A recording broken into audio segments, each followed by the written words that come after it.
Muy buenas noches, estimables amigos y amigas que nos ven y nos escuchan en este día 20 de noviembre del año 2017. Estamos a apenas 6 días del día en que se llevarán a cabo las elecciones generales de este año. Unas elecciones que, como hemos venido diciendo los lunes anteriores, resultan ser atípicas, ser novedosas, porque en primer lugar tenemos a un presidente que por primera vez en más de 70 años, desde tiempos del general Carías, no se postulaba para la presidencia. Es la primera vez en 70 años, poco más de 70 años, que un presidente en funciones no es candidato presidencial. Y además tenemos un menú de 10 partidos políticos. Tenemos además por primera vez una alianza que postula a un presidente de la República, una alianza multipartidaria, en este caso de 2 partidos nada más, que postula a un candidato presidencial que no pertenece a ninguno de los 2 partidos. Una cuestión también muy curiosa.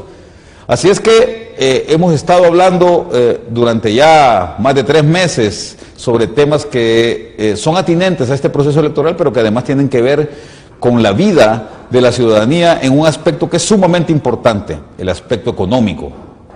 No podemos olvidar que, como decía Napoleón Bonaparte, es el estómago el que mueve a los ejércitos. Yo diría entonces, parafraseando, es el estómago el que mueve a los electores. El elector trata de votar o elige, si lo hace racionalmente, a aquellos candidatos que él cree que le van a satisfacer fundamentalmente su problema económico, pero también Honduras padece de algunos otros problemas como la violencia, como la ingobernabilidad, como la incertidumbre, que posiblemente tienen también efectos en la economía nacional, pero que además afectan directamente la vida y el futuro de la ciudadanía. En esta noche tenemos a 2 importantes invitados.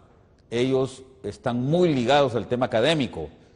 Esta noche decidí traer a ustedes a 2 profesores de nuestra alma mater, con muchísima experiencia y además con una visión muy poderosa sobre cómo se deben aplicar los conceptos académicos, científicos, al diario vivir de los hondureños. Son 2 personas que tienen muchísima experiencia en ambos ámbitos, en el ámbito aplicado y en el ámbito académico. Por un lado tengo al profesor que fue mi maestro de sociología hace ya casi 40 años, ¿no?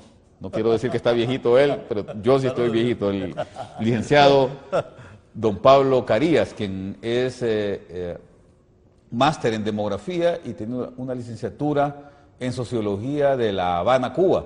Y aquí a mi derecha, y no es casual, ¿verdad?, que tenga a don Pablo a mi izquierda y a mi derecha al licenciado y doctor don Henry Rodríguez Correa, que es el actual jefe del Departamento de Economía de la Facultad de Ciencias Económicas de nuestra Universidad Nacional Autónoma de Honduras, un profesor muy avesado con mucha experiencia en temas de economía social.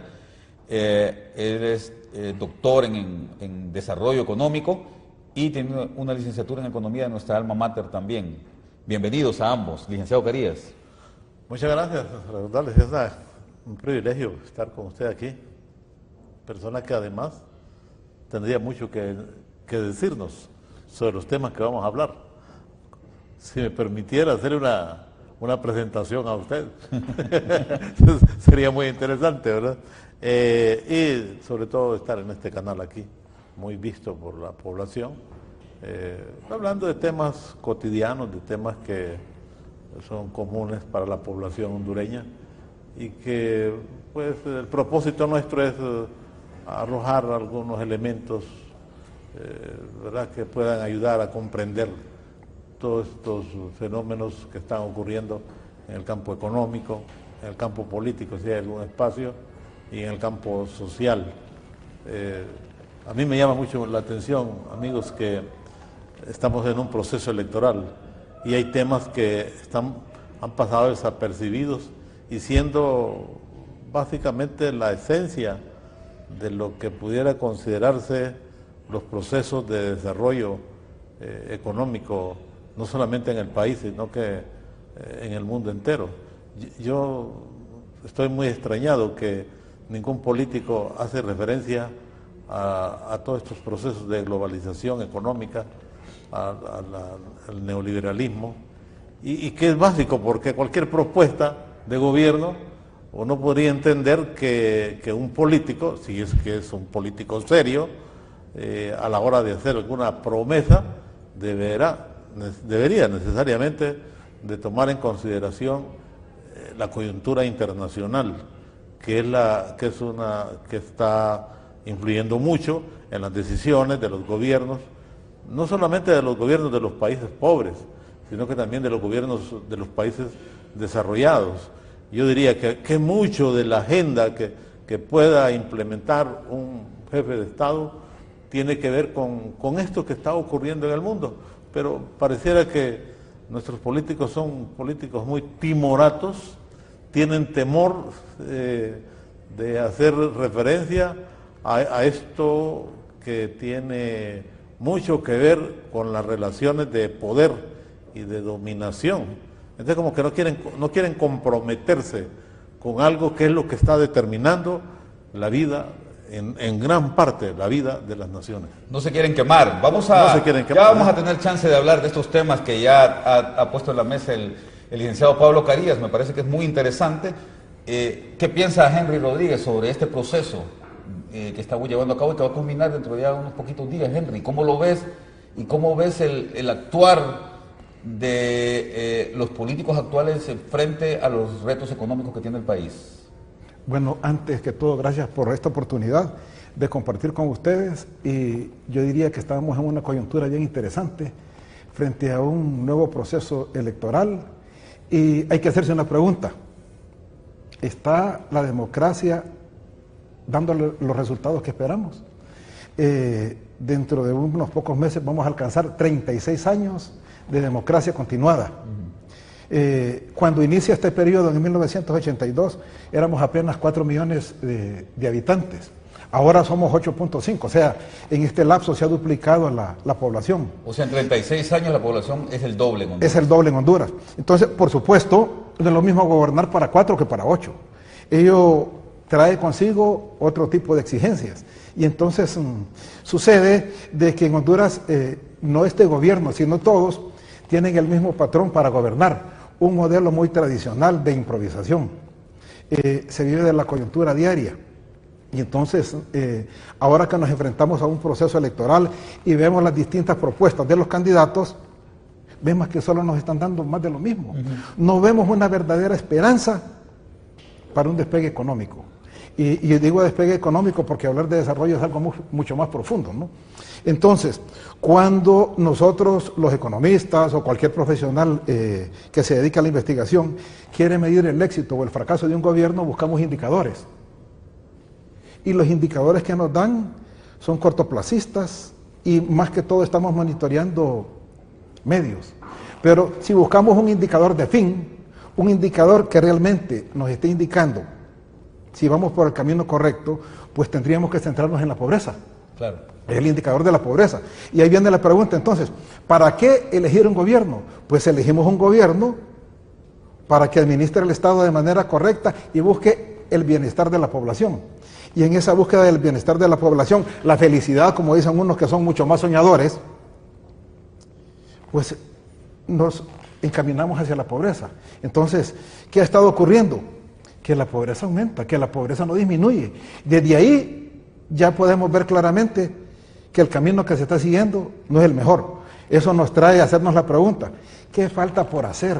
¿O qué no se está haciendo bien para encontrar la senda del desarrollo? Mis dos invitados están hablando de temas que son sumamente importantes, pero que también son muy poco abordados por los candidatos y los equipos políticos que están trabajando con ellos. El licenciado Pablo Carías habla de elementos que tienen que ver con nuestro contexto internacional, que son muy importantes, porque incluso en los modelos que se han elaborado últimamente sobre el desarrollo del país, está muy claro que Honduras depende muchísimo del factor externo. Lo que pasa en Honduras está muy decidido por qué es lo que está pasando en el contexto. Y Henry, el director o jefe de la carrera de Economía de nuestra Facultad de Ciencias Económicas, dice que hay un elemento también de cortoplacismo, que hay un tema muy coyuntural, que no se están abordando los temas estructurales como la reducción de la pobreza, como los temas de desarrollo económico más integral, sino que nos estamos concentrando desde el punto de vista económico en elementos más coyunturales como el déficit fiscal, si está controlado el gasto, cómo está el tipo de cambio, que son cosas importantes pero que no son fundamentales si queremos ver el largo plazo. Licenciado Pablo Carías, usted habla de un elemento que es muy importante y que tiene usted razón, no ha sido abordado casi para nada por los candidatos. ¿Cómo ven ellos el tema de la globalización, la competitividad del país y las facilidades que el país puede tener para insertarse adecuadamente en el mundo? Es que como al no tener propuestas, casi hay que adivinarles, ¿no? Porque no hay ningún planteamiento en función de lo que Honduras debería de ser en un mercado globalizado, donde y usted incorporó un elemento que es la capacidad competitiva. Es decir, en ese marco, ¿cuál es la propuesta? Y cuando hablamos de la capacidad competitiva, no solamente tendrá que ver, y ustedes son economistas, ustedes me pueden dar clase a mí, tendrá que ver con la capacidad instalada de las empresas, tendrá que ver con la educación, tendrá que ver también con los servicios, tiene que ver con el tema de los mercados.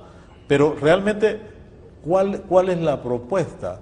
Y tiene que ver con algo que yo creo que es importante, que aunque no está muy ligado a este tema de la globalización neoliberal, es algo que hemos venido arrastrando, que es el problema de la deuda externa, que ya es una deuda externa que nos está consumiendo cerca de 30.000 millones de lempiras, tengo entendido, y que es una deuda que hay que pagarla puntualmente, porque con los bancos, con la banca internacional, no se puede quedar mal.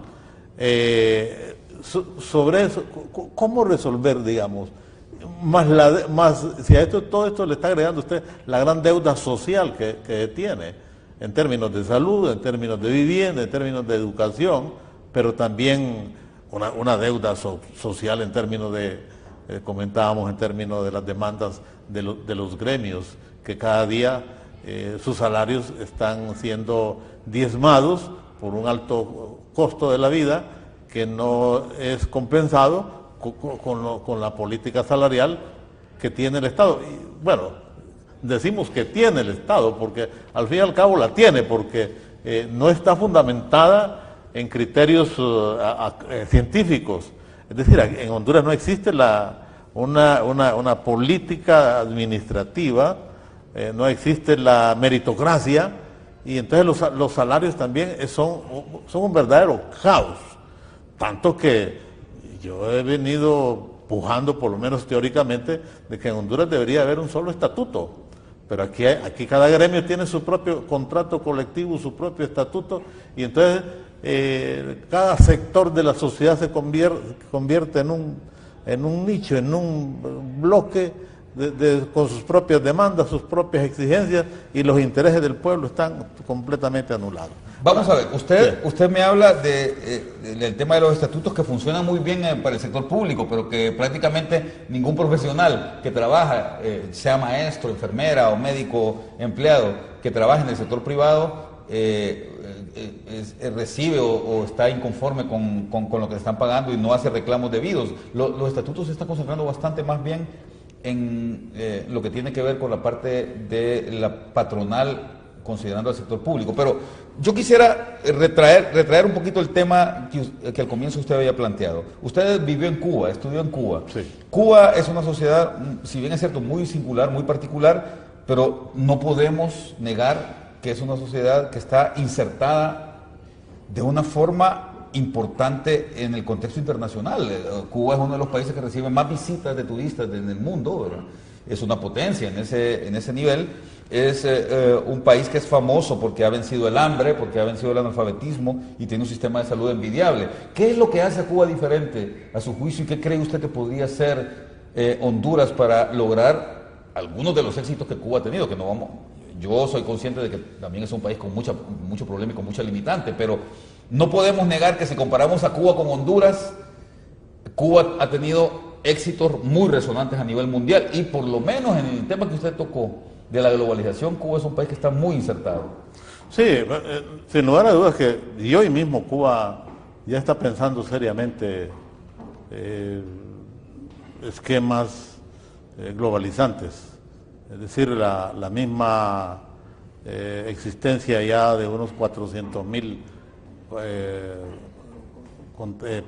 que son personas que tienen sus bienes, su propiedad privada, ya un sector de la economía, sobre todo el sector vinculado al turismo, es un sector que está privatizado, hay una gran cantidad de empresas mixtas, incluso hay instalaciones que se están construyendo con vistas a poder lanzar al mercado mundial. Y Cuba está haciendo enormes esfuerzos por vincularse al mundo desarrollado. Aquí algunas medidas podrían ser consideradas incluso hasta como neoliberales.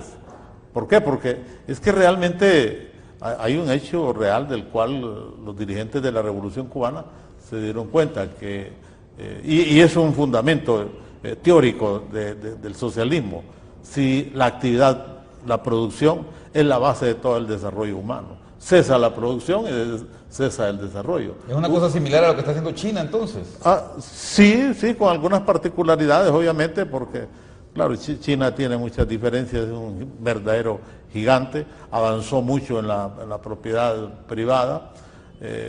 Cuba creo que lo está haciendo con más tino, con más cuidado, aprendiendo experiencias no solamente de China, pero también experiencias de Vietnam, pero también experiencias de algunos países de América Latina, de algunos países desarrollados. Es decir, Cuba está en este momento en un proceso de socialización de algunas ideas en términos económicos. Y entonces una de las cosas que se han dado cuenta es que realmente cuando no hay crecimiento económico, usted no puede desarrollar políticas sociales exitosas a largo plazo. Puede desarrollarlas a corto plazo con una gran voluntad política, pero haciendo enormes sacrificios. Pero llega un momento que eso ya no es capaz, no satisface, es decir, no basta con tener la voluntad. Las leyes del desarrollo económico, decían los teóricos, que se violan,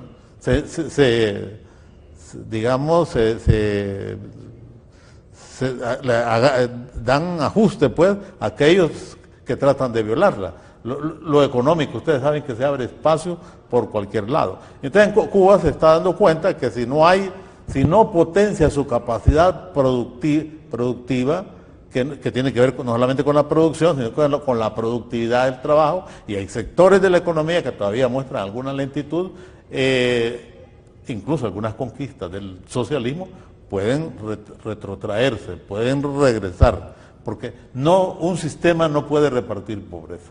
Y un sistema, para que sea, claro, en Cuba existe la disponibilidad política de la redistribución, pero usted no puede redistribuir lo que no tiene. Y uno de los problemas que tenemos en este país es que no existe la voluntad, y lo que existe es un espíritu altamente concentrador de la riqueza, y en esas condiciones tampoco puede redistribuir riqueza. Ese es el caso inverso. Pero en Cuba lo que ha habido es voluntad política de hacer las cosas diferentes y de repartir. Pero repito, ahora ellos están revisando mucho el tema económico en función de que haya desarrollo económico para poder generar más bienestar. Porque el tema de la salud, el tema de la educación requiere reconstrucciones, requiere infraestructura, y para eso necesita vincularse con el mercado mundial, necesita establecer relaciones con los países capitalistas desarrollados y con los países socialistas, y Cuba está en un proceso de reactualización económica en este momento. Yo creo que es una cosa que los cubanos han logrado hacer muy bien. A mí me sorprende la capacidad que tienen ellos de venderse al mundo. Henry, vos hablabas del tema de la pobreza como un elemento de política más de largo plazo, con un elemento de resultado. Ningún modelo económico o social puede ser exitoso si no reduce la pobreza de forma proactiva. ¿Cómo ves tú el proceso hondureño comparado, digamos, con otros países vecinos como Costa Rica, como República Dominicana, como el mismo Panamá, incluso El Salvador y algunos otros países que han tenido éxitos relativos si lo comparamos con el nuestro, que como bien decías, no ha podido solventar este problema. Bueno, la realidad es que Centroamérica prácticamente ha seguido el mismo rumbo, un destino desde que nacimos como naciones independientes, pero sí hay marcadas diferencias. Costa Rica siempre ha ido adelante, luego los otros países han tenido una estructura muy similar. Claro, hay cosas que nos marcan definitivamente. Por ejemplo, nosotros tuvimos una guerra con El Salvador, que fue una coyuntura que no supimos aprovechar. Ese momento, yo diría que parte de la historia de Honduras, porque viene a transformar la estructura productiva del país. Dependíamos 100% de la manufactura salvadoreña para subsistir. La salida de 300,000 salvadoreños que vivían en el país, que son deportados producto del conflicto, nos permiten agenciarnos de tierra, que fueron las que sirvieron para la reforma agraria. Pero ¿qué sucede? Desde la colonia hemos tenido el mismo modelo de gobernar, una estructura extractiva, donde hay grupos de poder que están sacando su fruto de la gran mayoría de la población. Entonces, ese modelo no ha cambiado y ese modelo se viene a cimentar en la década de los 90 cuando se empieza a fortalecer la banca. Entonces, no es nada raro que ahora nos digan que el crecimiento económico está cimentado en la industria, el comercio, la construcción y la parte financiera, porque es el modelo extractivo que tenemos. Entonces, la pregunta es aquí, ¿cómo cambiarlo? ¿Cómo hacer que ese tipo de relaciones generen bienestar para toda la población?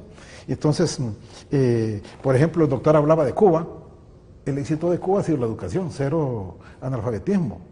Tiene un sistema de salud bien diferente a los que tienen los países de Latinoamérica y el mismo Centroamérica. Ellos trabajan con la prevención. Previenen, la gente no se enferma, por lo tanto pueden controlar de mejor manera su presupuesto en salud. Entonces, yo creo que nosotros tenemos que hacer cambios estructurales fuertes, apostarle mucho más a la educación, apostarle mucho más a la salud y no descuidar la infancia, porque el problema que tenemos ahora es de bajo rendimiento académico y esa figura del bajo rendimiento académico se traslude, se viene transfiriendo desde la escuela a la secundaria hasta la universidad. Hemos mejorado en la capacidad de la mano de obra, sí, pero cuantitativamente. Cuando hablamos de calidad de la mano de obra hondureña, seguimos siendo poco competitivos a nivel centroamericano. Pero hace muchos años que se viene hablando de esto. Cada campaña política, y bien lo decía el licenciado Carías, las propuestas son, creo que eres tú el que lo decía también, las propuestas son las mismas. Recuerdo que el doctor Soso Córdoba, allá en el año en que yo entré a la Universidad de Don Pablo, 35 años hace exactamente, en el 82, se hablaba de la revolución del trabajo y la honestidad, lo mismo decía el doctor Reina, de la revolución moral, el cambio para mejorar, hablaba Callejas, ¿no? La nueva agenda de Flores. La nueva agenda de Flores Bacusé. El presidente Maduro también tenía un plan que se llamaba, ya se me escapó el nombre ahora, pero igual el presidente Zelaya decía el poder ciudadano. Los militares, el tema agrario. Exactamente, pero hay un elemento que está faltando acá. Porque ¿cómo hacerlo? ¿Cómo hacer cambiar esa dinámica? Vos me decías que está concentrado, y lo hablábamos el lunes pasado con mi invitado, está muy concentrado la producción hondureña en sectores que son muy poco intensivos en trabajo, licenciado Carías. La parte de servicios, fundamentalmente, la telefonía celular, la parte de producción de energía eléctrica, la parte del sector financiero, no generan entre ellos ni 100,000 empleos y tenemos 4 millones de personas acá. Voy a darles un dato. En Honduras nacen 500 personas diarias y mueren 100. O sea, tenemos un incremento neto de la población de 400 habitantes diarios, que vienen a ser unos 170,000 al año. Y luego las cifras no nos engañan y dicen que el 65% de la población vive en pobreza. Son aproximadamente 130,000 hondureños, los pobres, que están naciendo todos los años. Y entonces la pregunta es, ¿son 170,000 nuevos hondureños? ¿Pocos o son muchos? Si hablamos de desarrollo económico, vemos que es una cifra enorme, porque el aparato productivo del país no genera oportunidades para ellos. No genera oportunidades para ellos. Y el otro problema es que no se educan, se van quedando en el camino. Y entonces, ¿qué hacer con esa gente? Luego vemos que los gobiernos están muy preocupados por el desarrollo de la parte macroeconómica y que todo ese accionar está orientado a mantener estable la tasa de interés, a controlar el déficit fiscal, a mantener el tipo de cambio del empira frente al dólar. Y entonces nos venden esas cifras como los grandes logros. Pero estas cosas ayudan, Henry. No, estamos de acuerdo que ayudan, eso no lo podemos discutir. Pero tampoco nos dicen que eso tiene un costo, que esos logros no son gratis, que alguien está pagando por ellos. Que mantener todas estas sanas, todas estas variables, implica un sacrificio de la población. Entonces, hacemos un tránsito de la macro a la microeconomía. Pero ese tejido intermedio no lo analizamos, lo que llamamos mesoeconomía, que es la economía sectorial. Y precisamente esa es la debilidad de la estructura productiva del país, que tiene muy descuidada toda la parte, ese tejido intermedio de la economía. Entonces, no se habla de ese desarrollo industrial, del desarrollo agrícola, está muy abandonado. Los últimos gobiernos han tenido algunas iniciativas novedosas, esperanzadoras, pero no dan resultado. Honduras abierta a los negocios. Las mismas iniciativas del actual gobierno no cuajan. Y no cuajan porque lo trabajan así. Quieren practicar la teoría del derrame, descuidando la parte sectorial. Entonces, ese desplazamiento de personas del campo a la ciudad, estamos atomizando las ciudades. Hace 30 años teníamos una composición de 70-30, 70 en el agro, 30 en las ciudades. Hoy ya estamos invirtiendo eso. Y entonces eso viene a agravar la situación del desarrollo. Entonces yo creo que tenemos que ponerle más atención al desarrollo sectorial. Pensar otra vez en retomar al campo. Estaba revisando unas cifras de producción. Somos deficitarios en producción de carne de res, de carne de pollo, en maíz, en frijoles. Ni siquiera podemos ser sostenibles en la seguridad alimentaria. Hoy por la mañana... Entonces, yo creo que ahí podemos retomar mucho. Y puede haber, porque el hecho, perdona que te interrumpa, el hecho es que necesitamos inversión productiva que genere empleo masivo. Por supuesto, sin descuidar la tecnología. Entonces tenemos que equilibrar y buscar ese tipo de inversión que realmente genere empleo. Y empleo en el campo. Ya conocemos el perfil del hondureño, pues busquémosle un empleo. Te decía que hoy en la mañana el señor Emín Abufele, que es presidente de los agricultores, creo que allá en el norte, decía que se ha cuadruplicado la producción de granos básicos en este periodo. ¿Se ve realmente una realidad de esto? Licenciado Carías, ¿en qué propuesta de los actuales candidatos, que tenemos 3, digamos, este es un elemento importante también, es cierto que hay 10 candidatos presidenciales, pero solo hay 3 que tienen posibilidades de ganar? ¿En cuál de las 3 propuestas que ya fueron presentadas por parte de cada uno de ellos mira usted algo de lo que tanto usted como Henry Rodríguez han estado hablando? Pues yo realmente muchas de las propuestas las veo, y tengo que ser claro, porque a veces uno no puede andar vendiendo ilusiones. Lo que veo yo es mucha demagogia. Ya casi lo que están prometiendo es que este va a ser un país que después de las elecciones, cero hambre. Nadie se va a acostar con el estómago vacío. Los pobres no van a pagar energía eléctrica, los pobres no van a pagar agua, se va a recomponer el tema de las deudas con los estatutos. En algún momento hablábamos con usted y hacíamos las valoraciones que devolverle a los gremios todo lo que significó la reducción de sus salarios implicaría prácticamente el presupuesto nacional de la nación. Entonces, gobiernos que prometen sobre una base prácticamente clientelar, pues esas no son propuestas. Yo he oído en algunos, aisladamente, y obviamente no me quiero convertir en ningún propagandista, pero yo estoy convencido que el candidato que esté proponiendo un planteamiento como el que decía aquí Henry, el tema del campo, me parece que está en lo correcto, aunque también hoy en día tiene sus propias complejidades, porque ¿qué es lo que pasa? El campo dejó de ser un lugar donde se potenciaba la capacidad productiva de la población. Incluso las mejores tierras hoy en día no están dedicadas en el tema de la producción de granos básicos, maíz, frijoles, arroz, están orientados para esa economía extractiva, para la economía, digamos, de largo plazo, la producción de productos hacia la exportación. Entonces, ¿cómo revertir ese orden? Porque al fin y al cabo la producción de granos básicos no genera la riqueza que puede generar, por ejemplo, la palma africana, que está transformando el campo, no solamente en términos productivos, sino que está arruinando los suelos, y los mejores suelos. Y luego también el tema agrario, que aquí se ha abandonado prácticamente. Eso es algo que le iba a preguntar, Henry. Realmente ha sido el tema agrario un elemento importante, porque desde los años 70 no se volvió a hablar más de reforma agraria en el país.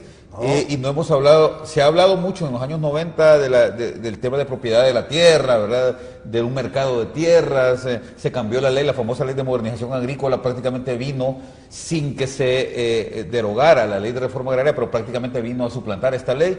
Vamos a hablar de eso después del corte comercial, no nos abandone. Tenemos todavía un segmento más para poder hablar estrictamente de cómo los candidatos están afrontando estas propuestas para gobernar este país durante los próximos 4 años, y lo que queremos es que usted decida de manera inteligente este domingo a cuál de estos candidatos debe usted favorecer para lograr que su vida sea cambiada de manera positiva en los próximos años. No se vaya, volvemos con don Pablo Carías, con don Henry Rodríguez Corea en el próximo segmento.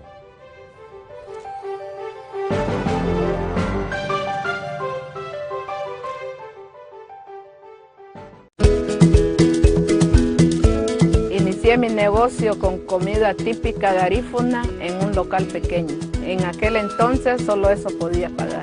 Afortunadamente, Banco Azteca me dio un crédito y amplié mi negocio. Pude meter más mesas, manteles más bonitos. Estoy muy agradecida con Banco Azteca porque me sigue apoyando. Este es mi 5º crédito. Poco a poco va aumentando el número de clientes que me visitan. Los extranjeros que me visitan cada año me saludan con cariño. Y los de aquí somos muy buenos amigos. Ver crecer mi negocio es la cosa que más me alegra en la vida.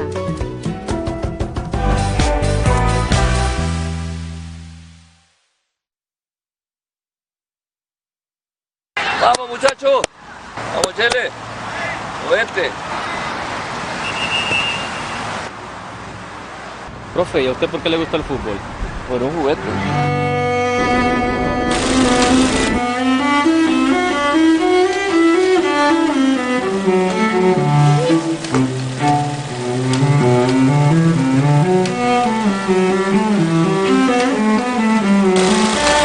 Muchachos, vamos.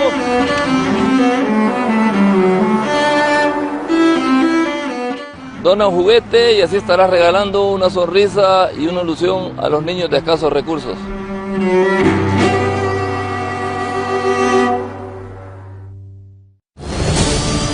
Honduras Decide 2017. Todo nuestro equipo estará diseminado por todo el país, llevándole todos los pormenores, porque su voto es importante. Honduras Decide 2017 por TV Azteca Honduras. Honduras, agradecemos tu confianza. Hemos trabajado junto a ti durante estos 10 años. Banco Azteca, sueñas, decides, logras. Banco Azteca, presenta.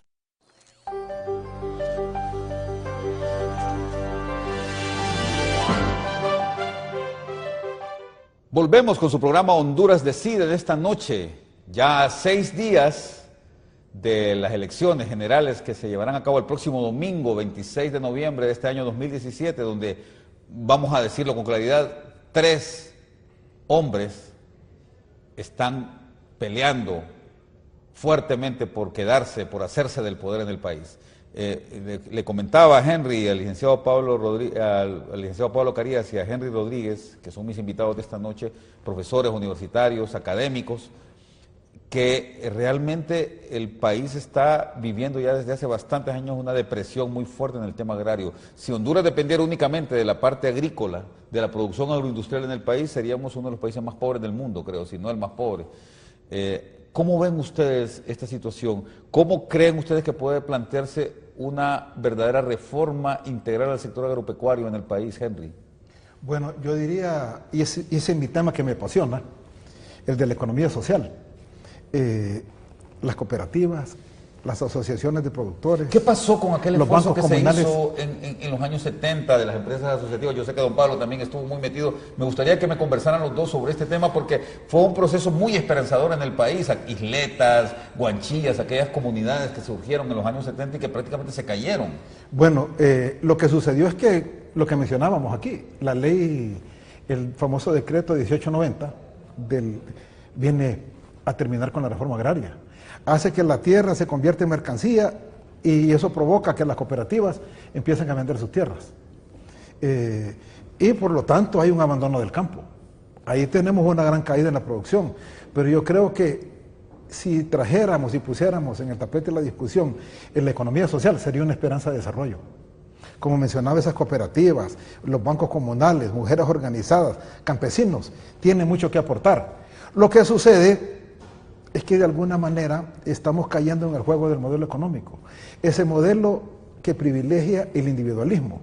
Y ahora estamos viendo que se pone de moda el emprendedurismo, que hay que ser emprendedor, que para ser exitoso tengo que emprender. Y yo creo que eso no es malo, definitivamente, eso es muy bueno.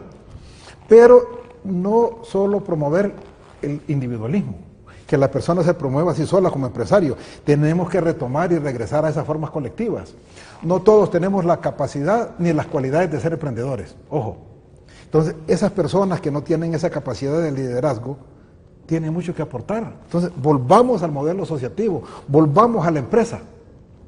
Y yo creo que seríamos exitosos conjuntando esos esfuerzos.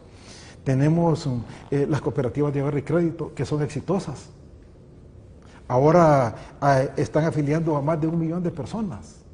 Y por otro lado tenemos las cooperativas campesinas, pero no hay un vínculo que les una. Unas tienen la plata y otras tienen la tierra, pero el gobierno no tiene políticas públicas que puedan permitir que se haga sinergia y que aprovechemos los recursos de las cooperativas o de otras instituciones de economía social para la producción. Don Pablo. Sí, es que lo que yo veo es que también aquí no ha habido políticas integrales con respecto al campo. Porque cuando se piensa en la reforma agraria hay que pensar también en educación. Y no solamente esa educación formal, sino que también en la educación informal. Es decir, hacer de los campesinos una especie de empresarios, que tengan un criterio ellos empresarial. Porque de lo contrario es difícil que pueda constituirse una verdadera reforma agraria. También hay que garantizarles un mercado seguro. Uno de los problemas que tenemos ahorita es que los campesinos, los productores en el campo, no tienen mercado para sus productos y se convierten en víctimas de los coyotes. Para que usted se coma un tomate aquí en Tegucigalpa, ese tomate ha pasado por 3 o 4 manos y todos le han ganado. Y muchas veces el productor es el que menos gana, incluso perdiendo. Eso se lo cuento por experiencia en mi propia comunidad y lo he visto que a veces productos que aquí lo venden caro, allá tienen que dárselo a los caballos porque el costo, el precio que les pagan es tan bajo que no cubre ni siquiera los costos de producción. Entonces necesitan mercado seguro, necesitan financiamiento. Podría establecerse una especie de asociación cooperativista, digamos, en el campo económico con las cooperativas productivas. Pero también aquí es que ha habido una serie de distorsiones, porque incluso el mismo sistema cooperativista de las cooperativas de ahorro, hoy prácticamente se han convertido en una especie de bancos. Y me parece que también ahí como que falta algo, necesita alguna especie de supervisión. Más regulación. Más regulación, porque están operando como bancos y yo veo que algunos líderes de esas cooperativas se han perpetuado por muchos y muchos años y se comenta mucho de la mala administración de esas instituciones.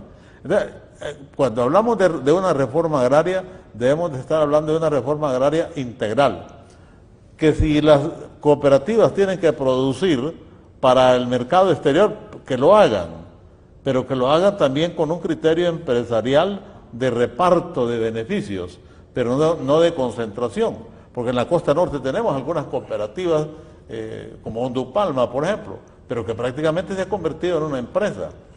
Es decir, el tema agrario prácticamente ha fracasado. Y yo no digo que solamente es un tema que han tenido responsabilidad los gobiernos, es que no hubo políticas correctas.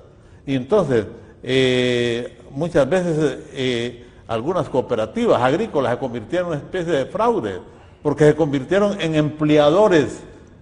Una vez que ellos envejecieron, los fundadores envejecieron, ellos se convirtieron en empleadores y se perdió esa finalidad que tenían las cooperativas. Y parte de la deuda externa que tiene este país, hay que decirlo con realismo, crudo, ¿va? Está determinado por esa política de comprar tierras y dárselo a los campesinos sin ningún futuro, sin ningún criterio. Entonces, yo creo que hay que retomarlo, pero bajo un esquema totalmente diferente, aprendiendo dolorosamente de las experiencias fallidas, de los errores terribles, de los errores terribles que se cometieron en el agro hondureño, ¿va? Porque eso es lo que está pasando, por ejemplo, con campesinos que una vez que vendieron, porque la ley de modernización agrícola les permitió la venta de terrenos, vendieron sus terrenos y se fueron de nuevo a otras zonas a hacer invasiones, vamos a decirlo. Y hoy también esas cooperativas de nuevo las están vendiendo, lo que ha habido un proceso de reconcentración de la tierra. Yo creo que es un fenómeno que es un tema para ustedes como economistas muy interesante. Pero yo siento que en Honduras han habido acciones muy buenas, tenemos que retomarlas. Por ejemplo, el país tiene que fijar un rumbo. Tenemos que tender un sendero al desarrollo. Ya tenemos documentos escritos, tenemos el plan de nación, visión de país, pero está abandonada. Y está abandonada por esa forma tradicional que tenemos de gobernar. Por ejemplo, ¿cómo se gobierna en Honduras? Pues, ya lo dije, un sistema tradicional. Está afincado en la promesa de gobierno, en la propaganda política. Y esa propaganda política es un listado, un menú de cosas. Una cantidad de empleos, otra cantidad de viviendas. Y luego a ese menú le sumamos la demanda de los grupos de poder, la carta de intenciones con el Fondo Monetario Internacional. Esas tres cosas son el pilar para que los gobiernos formulen su plan que dura 4 años. Y luego, ¿qué pasa? Hay una gran inmensa cantidad de la población que no llega a esos beneficios porque no está representada. Si no está en un grupo de poder, si no está en lo que prometió el candidato, y si no está en la carta de intenciones, entonces va el bono como compensatorio. Y eso nos está hundiendo, porque eso solo conduce a más deuda, y entonces no vemos. Y genera una cultura también de la dependencia, que eso es terrible. Entonces, ahora decía, ¿qué tienen los planes de los 3 candidatos que pudieran ser presidentes? Por ejemplo, tomemos uno de ellos. Salvador Nasralla, por ejemplo, el candidato de la alianza opositora, está hablando de un poco de generar las cosas que ustedes han estado diciendo acá, de generar incentivos para que los campesinos retomen el tema de la producción, pero también habla de que va a mantener los bonos, de que va a mantener esta economía de dependencia de la que están hablando ustedes, habla también de que va a subsidiar los combustibles, de que va a mantener también el tema de la energía eléctrica gratis para un segmento de la población que es más pobre. ¿Cómo ves esta propuesta del candidato Nasralla que cualquiera podría decir, tanto por el partido que lo apoya como que es un partido socialdemócrata, el Pino, y el Partido Libre, que es un partido de izquierda, podría ser entonces la candidatura de la izquierda, de la más progresista? Digamos, ¿cómo lo ves, Henry? Luego me dice don Pablo. Habla además de bajar el impuesto sobre ventas, que es uno de los que más recauda. Yo creo que es una propuesta más orientada a ganar votos que a contribuir con la realidad del país.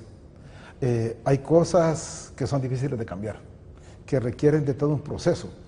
Y hacer cambios en la estructura del país a corto plazo no es fácil.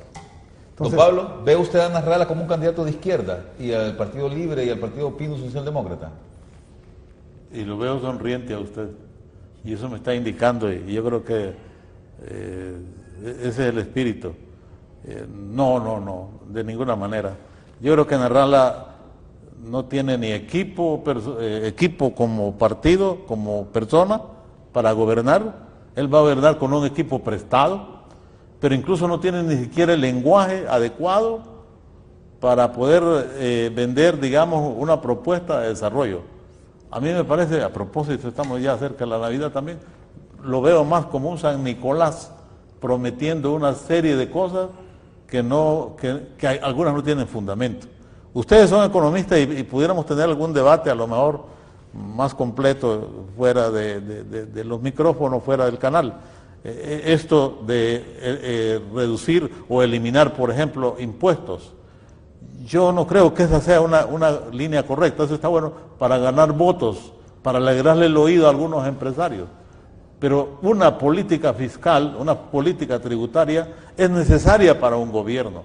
En todo caso, un presidente responsable y una población demandante lo que debe exigir es que haya una redistribución de esa política fiscal, pero de ninguna manera eliminarla. Una política fiscal en que sea más equitativa, en que los pobres paguen menos, correcto, que lo pagan los ricos. Sí, una política fiscal que dinamice la economía, una política fiscal que vaya orientada a la construcción de infraestructura, una política fiscal que vaya hacia el desarrollo, pero no quitarla pretendiendo que con eso usted va a generar más inversión. No es cierto que en la frontera tenemos un grupo de inversionistas asiáticos, europeos, listos para entrar a Honduras.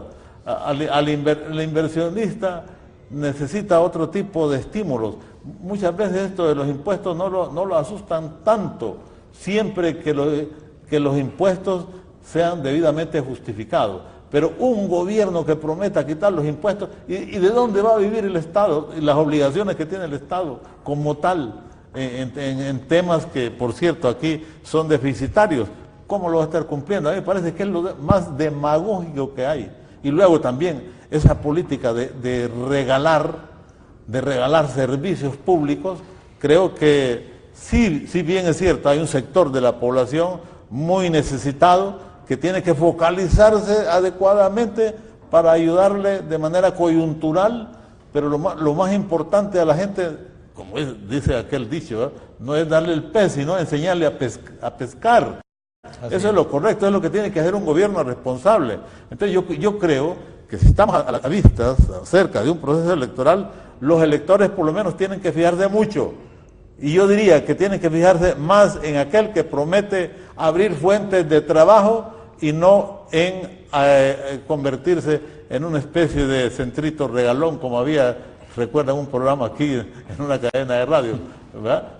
Porque ese que promete regalar mucho, ese es el que menos va a hacer, porque no va a tener condiciones para poder regalar, porque no va a tener nada que regalar, porque no tiene ofertas de trabajo, ofertas de generación de fuentes de empleo, de producción, no encuentra usted. Ahora bien, Henry, eso no se puede. El Partido Nacional y su candidato, que es el actual presidente de la República, ha estado también diciendo que va a profundizar los cambios que han comenzado en el 2014 con el gobierno del actual presidente.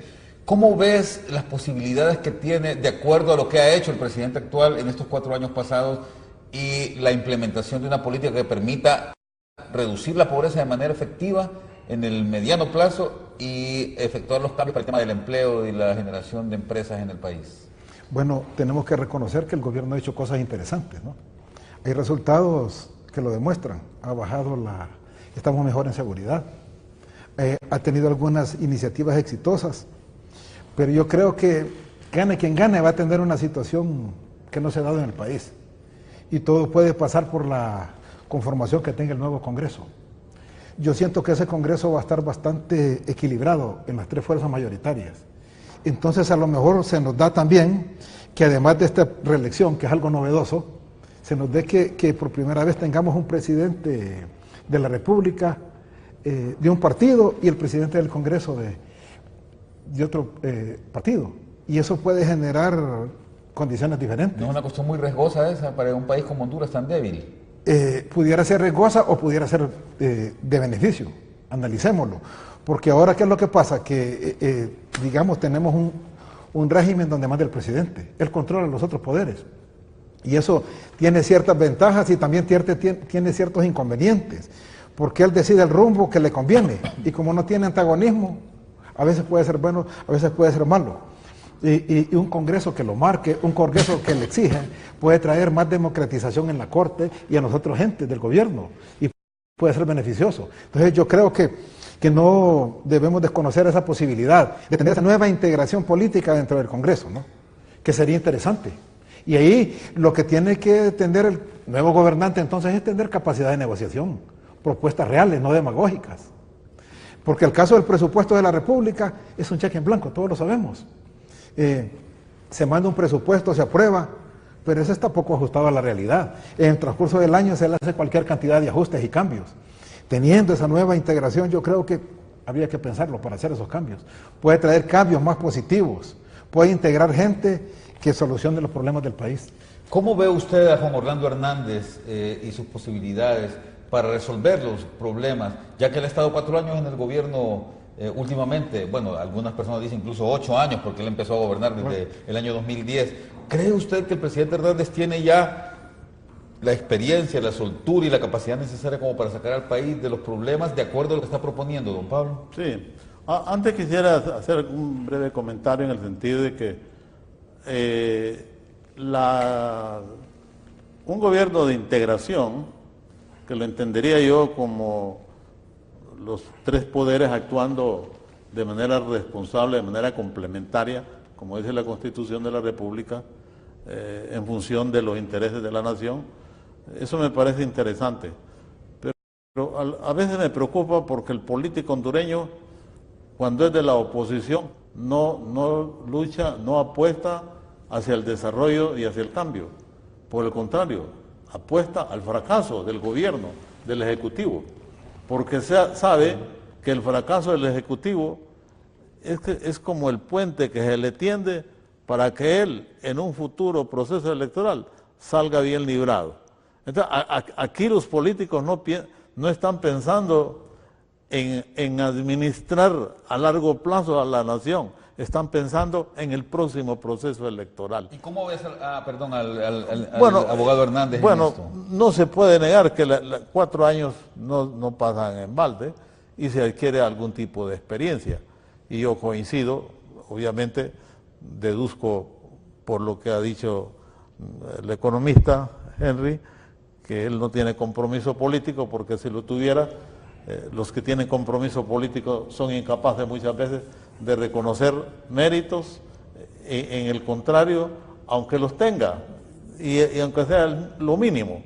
Yo no tengo compromiso partidario, y yo puedo decir que hay cosas que se pueden potenciar. Por ejemplo, el interés del presidente en la construcción del tema de las carreteras me parece muy interesante. Por ejemplo, el canal seco, la carretera hacia el sur, la carretera esta que une Olancho con el departamento de Colón, que ha potenciado algunos municipios del departamento de Colón, como el mismo Trujillo, por ejemplo, me parece interesante en términos de turismo. El tema de seguridad no se puede echar en saco roto, ya se espera que al finalizar este año el índice de homicidios ha bajado sustancialmente, y yo quiero darles una noticia a ustedes. Hay un sector de trabajadores en salud pública que están muy felices, y son los de la morgue. Me contaba un amigo que tiene ahí a un amigo médico, y le decía, mire, estamos trabajando menos en la morgue, porque están llegando menos cadáveres. Miren qué triste, pero es casi como anecdótico. Nos sentimos felices, dice, porque ahora están llegando, tenemos menos trabajo ya. En el pasado, incluso los familiares tenían que esperar 2 o 3 días. Estaban desbordados. Sí, estaban desbordados, ya eso, tenían que esperar 2 o 3 días para que les entregaran a su ser querido después de una masacre, ¿verdad? era terrible, y ahora ellos mismos confiesan que se ha reducido. Y yo creo que eso es bueno, porque, claro, el tema de la seguridad es un tema también de percepción. Y yo sé que la gente todavía tiene esa percepción de que vivimos en una inseguridad, pero que de 86 muertos por cada 100.000 habitantes haya bajado a cerca de un 45% y que se espere que al finalizar el año esté en un 42%, eso es importantísimo. ¿Que hace falta una política más integral, digamos? Sí, es correcto. ¿Que hace falta que varios sectores de la sociedad se comprometan y se incorporen en el tema? Porque lo hemos visto como muy centralizado, me parece que también es correcto. Pero el tema de la seguridad es clave para que pueda haber trabajo.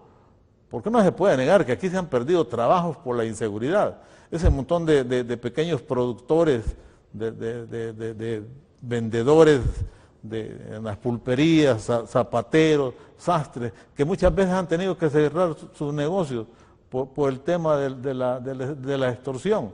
Hombre, cuando hay seguridad, hay posibilidades de generar más trabajo, y eso es bueno, y eso hay que reconocerlo. Y me parece que la experiencia de él es valiosa, porque contrario al resto, no tienen ninguna experiencia, están improvisando. Incluso me ha dado mucha pena que algunos de ellos visitan una comunidad, de repente en esa comunidad alguien, no voy a decir el nombre, para que no se diga que es política, fue al departamento de Colón, pasó ahí por Tocoa, por ahí un municipio que es productor de naranjas. Cuando vino a Tegucigalpa venía encantado. No, dice, les prometo que a partir de ahora las naranjas van a ser sometidas a un proceso que agregue valor. Probablemente estaba pensando en hacer vino y se comprometió con los productores de naranja. Entonces, es decir, son políticos que se entusiasman con lo que ven en el momento, pero que no tienen, digamos, una propuesta completa, surgida de la propia experiencia. A mí me parece importante. Claro, hay que darse cuenta de un hecho. Las naciones, como las personas, muchas veces llegamos tarde al desarrollo. Y yo siento que Honduras como que ha llegado un poquito tarde. Está muy retrasado, ¿no? Estamos retrasados. Henry,